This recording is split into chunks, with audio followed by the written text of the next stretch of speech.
Hi friends, welcome to my channel Priyatarangalu audio stories in Telugu. ఈ channel మీకు నచ్చితే like చేసి, షేర్ చేసి, సబ్స్క్రైబ్ చేయండి.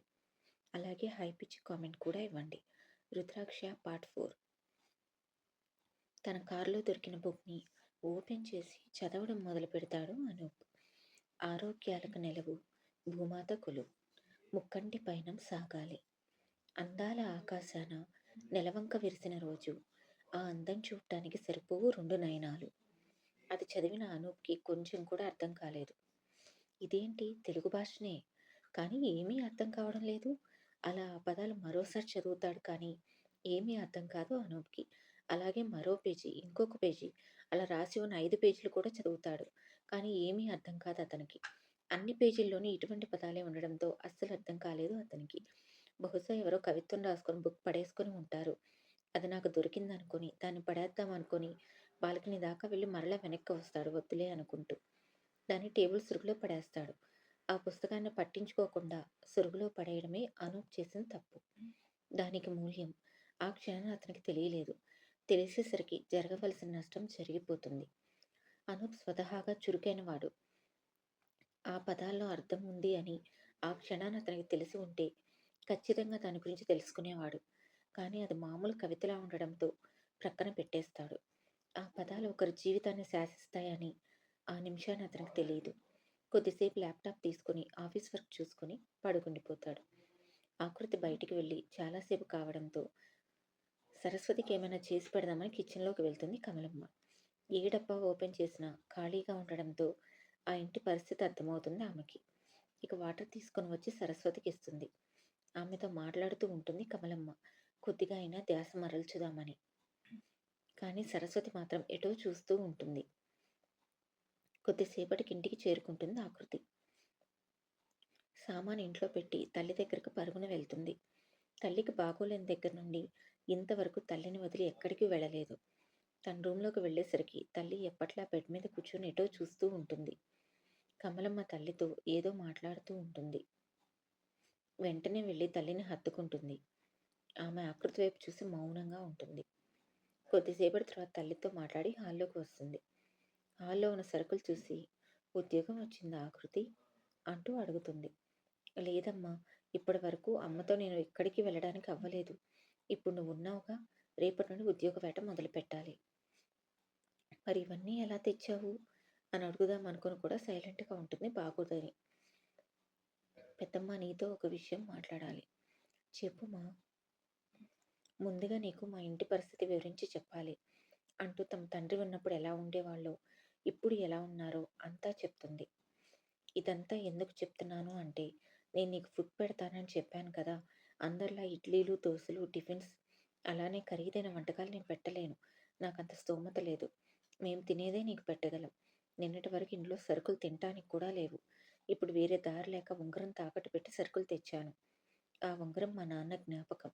జాబ్ వచ్చాక దాన్ని విడిపించుకుంటాను. నీకు ఓకేనా పెద్దమ్మ? మేము ఏది పెడితే అది తినగలవు కదా. నేనేమైనా గొప్పదాన్నా? నువ్వేమీ దిగులు పడకు. నువ్వేది పెడితే నేను అదే తింటాను అనేసరికి ప్రశాంతంగా ఫీల్ అవుతుంది ఆకృతి. ఇక సామాన్ తీసుకువెళ్ళి కిచెన్లో పెడుతుంది సర్దడానికి. కమలం కూడా రావడంతో ఇద్దరూ కలిసి అంతా సర్దేస్తారు. తక్కువ ఖర్చు ఉన్న ఎక్కువ తెచ్చుకున్న ఆకృతి తెలివికి, సమయస్ఫూర్తికి ముచ్చట పడుతుంది కమలమ్మ. ఈ సరుకులు అయిపోయే లోపల నీకు ఉద్యోగం వస్తుందిలే ఆకృతి అంటుంది మనస్ఫూర్తిగా. థ్యాంక్స్ పెద్దమ్మ. తర్వాత తల్లి దగ్గరకు వచ్చి కొద్దిసేపు కూర్చొని మరలా వంట చేయడానికి వెళ్ళిపోతుంది ఆకృతి. కమలమ్మ కూడా హెల్ప్ చేయడంతో పని తొందరగానే అయిపోతుంది. అందరూ భోజనాలు చేసి రెస్ట్ తీసుకుంటారు. చూస్తుండగానే సాయంత్రం అయిపోతుంది. ఇంటికి వెళ్తాను అన్న కమలమ్మని రాత్రి భోజనానికి రోజు ఇక్కడికే రా పెద్దమ్మ అన్న ఆకృతి మాటకి ఆశ్చర్యపోతుంది కమలమ్మ. నేను ఇంట్లో వండుకుంటాను అని కమలమ్మ అన్నా కూడా ఆకృతి ఒప్పుకోలేదు. పర్లేదు పెద్దమ్మ, నువ్వు మరలా వెళ్ళి ఏమి వండుకుంటావు? తినడానికి ఇక్కడికి వచ్చి రాత్రికి కూడా నీకు భారం ఎందుకు ఆకృతి? ఉదయం టిఫిన్ పెడుతున్నావు, మధ్యాహ్నం భోజనం పెడుతున్నావు, అది చాలుమా. నాకేమీ భారం కాదు పెద్దమ్మ. నువ్వు కూడా మా ఇంట్లో మనిషివే. 4 గింజలు ఎక్కువ వేస్తే సరిపోతుంది. 3 పూట్ల ఎక్కువ ఆలోచించకు. ఆకృతి ఒప్పుకోకపోవడంతో సరే అంటుంది ఆమె కూడా. అయితే నేను కూడా రాత్రి భోజనం చేసేదాకా ఉండి నీకు వంటలో హెల్ప్ చేస్తాను. తర్వాత రోజు కూరగాయలు కట్ చేసి ఇస్తాను. నీకు సహాయంగా ఉంటుంది. ఒకేసారి తినేసి వెళ్తాను. సరే అంటుంది ఆకృతి చిన్నగా నవ్వి. ఇప్పుడే వస్తానుండు అంటూ తన ఇంటికి వెళ్తుంది. ఆకృతి తల్లి రూంలోకి వెళ్ళి ఆమెకు స్నానం చేయించి రెడీ చేసి మరలా బెడ్ మీద కూర్చోబెడుతుంది. మౌనంగా కూతురు వైపు అలానే చూస్తూ ఉంటుంది సరస్వతి. నువ్వు తిరిగి ఎప్పుడు మామూలుగా అవుతావమ్మా అనుకుంటుంది బాధగా. తల్లి పనులు చూసుకొని కిచెన్లోకి వెళ్తుంది వంట చేద్దామని. ఇంతలో ఒక చిన్న బ్యాగ్తో వస్తుంది కమలమ్మ. ఇది తీసుకో ఆకృతి అంటూ తను తెచ్చిన బ్యాగ్ అక్కడ పెడుతుంది కమలమ్మ. ఏమిటా బ్యాగ్ పెద్దమ్మ అంటూ అడుగుతుంది ఆకృతి కూరగాయలు కట్ చేస్తూ. నా ఇంట్లో ఉన్న కొద్దిపాటి సరుకులు తెచ్చేశానుమా అన్న కమలమ్మ మాటకి షాక్ అవుతుంది ఆకృతి. ఎందుకు పెద్దమ్మ? ఇక ఈ సరుకులు మా ఇంట్లో ఉంచుకుని నేనేం చేసుకోనుమా? నాకు 3 పూట్ల నువ్వే వండి పెడతాను అన్నావు కదా. భలేదానే పెద్దమ్మ, అందుకని ఇంట్లో ఉన్న సరుకులు తెచ్చేస్తావా అంటూ చిరుకోపంగా అడుగుతుంది ఆకృతి.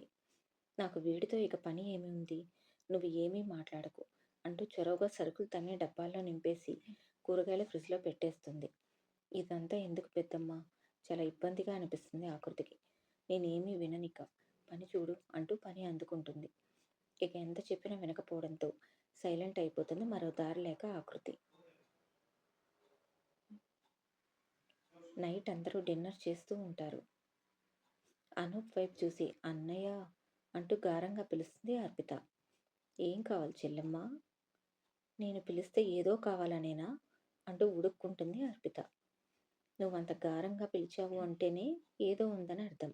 ఇంతకు విషయానికి రా అర్పి. భరత్ ఇంకా అంజలి పిల్లల మాటలకు నవ్వుకుంటారు తింటూ. అది మరి నువ్వు నన్ను షాపింగ్కి తీసుకువెళ్ళాలి. కాలేజీలో ఫంక్షన్ ఉంది. అనుకున్నాను ఇలాంటిదేదో ఉంటుందని. అమ్మతో వెళ్ళు. ప్లీజ్ అన్నయ్య, నువ్వు తీసుకువెళ్ళు ప్లీజ్ ప్లీజ్. చిన్నగా నవ్వుతూ భరత్ వైపు చూస్తాడు శ్రీ. తీసుకువెళ్ళమని సైగ చేస్తాడు. సరే వెళ్దాంలే, తమరు ఎప్పుడో చెప్తే నేను కొంచెం ఫ్రీ చేసుకుంటాను. ఓహ్ థ్యాంక్స్ అన్నయ్య, థ్యాంక్స్. వీకెండ్ వెళ్దాం రా. ఓకే డన్ అనడంతో పొంగిపోతుంది అర్పిత. అవును, నీకు మార్నింగ్ వెంకట ఒక బుక్ ఇచ్చాడు కారులో దొరికిందని. మామ్ ఇచ్చిందా? ఇచ్చింది. ఏం బుక్ నాన్న అది? తెలియదు మామ్. అదేంటి, నీ కారులో బుక్ గురించి నీకు తెలీదా? ఎస్ మామ్, అది నా కారులోకి ఎలా వచ్చిందో కూడా నాకు తెలీదు. అది నాది కూడా కాదు. అనూప్ మాటకి అందరూ ఆశ్చర్యపోతారు. నీ కారులోకి ఎలా వచ్చింది మరి అంటూ అడుగుతుంది అర్పిత. ఏమో అంటూ భుజాలు ఎగరడేస్తాడు అనూప్. ఇంతకీ ఆ బుక్లో ఏముంది? అదేం బుక్ అన్న తన తండ్రి ప్రశ్నకు ఒక నిట్టూర్పు విడుస్తాడు అనూప్. ఆ బుక్లో ఏమిటో నాకు కూడా అర్థం కాలేదు డాడ్. ఏదో కవిత్వంలాగా ఉంది ఆ బుక్లో. నాకు తెలిసి ఎవరిదో కవిత్వం రాసేవారిది ఏమో. పొరపాటున మిస్ చేసుకొని ఉండవచ్చు. అది నన్ను చేరింది. పడేయడం ఇష్టం లేక పక్కన పెట్టాను. ఓ ఓకేలే అని మిగతా విషయాలు మాట్లాడుకుంటూ భోజనం ముగిస్తాడు. రేయ్, అఖిల్ ఏమయ్యాడు? ఈ మధ్యన కనిపించడం లేదు. వాడికి వర్క్ ఎక్కువ ఇస్తున్న ఆఫీస్లో. లేకపోతే తనను మోసం చేసి వెళ్ళిన అమ్మాయి గురించి ఆలోచిస్తూ ఆరోగ్యం పాడు చేసుకుంటూ దేవదాస్లా తయారవుతున్నాడు. అందుకే వర్క్లో బిజీ అయితే కొద్దిగా నార్మల్ అవుతాడని. వాడికి కూడా తెలుసు నేనెందుకు వర్క్ ఎక్కువ ఇస్తున్నాను అని. అయినా చేస్తూ ఉంటాడు. వాడికి కావాల్సింది కూడా అదే కనుక. అయినా బంగారం లాంటి అబ్బాయి అలా మోసం చేసి వెళ్ళిపోయి వేరొకరిని పెళ్లి చేసుకోవడానికి మనసు ఎలా వచ్చిందో అంటుంది అంజలి బాధగా. కొన్ని లైఫ్లో జరుగుతూ ఉంటాయి మా, తప్పదు. ఆగిపోకుండా తట్టుకొని ముందుకు నడవాలి కదా అంటాడు అనూప్. వాడు జాగ్రత్త. అసలే తండ్రి లేడు, తల్లి ఒక్కటే. వాడిని జాగ్రత్తగా చూసుకోనన్నా అంజలి మాటకి సరే మామ్ అంటాడు అనూప్. అందరూ భోజనాలు ముగించి ఎవరి రూమ్కు వాళ్ళు వెళ్ళిపోతారు. ఈ సస్పెన్స్ స్టోరీ మీకు నచ్చితే తప్పకుండా సబ్స్క్రైబ్ చేయండి.